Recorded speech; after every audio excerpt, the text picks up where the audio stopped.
Tukitaja maradhi hatari sana hapa duniani, hatuwezi kusahau maradhi ya presha. Hatuwezi kuyasahau maradhi hayo. Na katika presha, tuna aina ya presha tunaiita hypertension. Iko aina hiyo tunaiita. Hii kwa Kiswahili tunasema ni presha ya kupanda. Ile presha ambayo inapanda sana juu.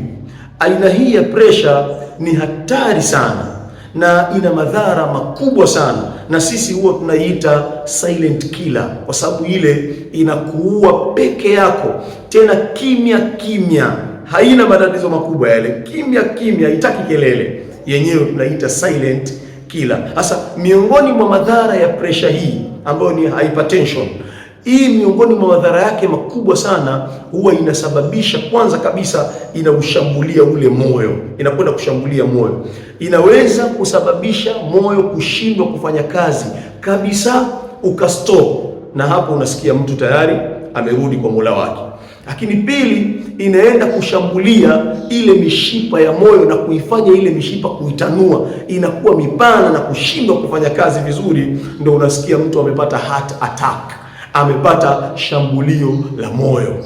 Mkononi mwangu hapa nina kitu kinaitwa At-Tamam. Hii ni suluhisho la matatizo ya presha ambayo inapanda. Suluhisho lake ni At-Tamam. Karibuni sana.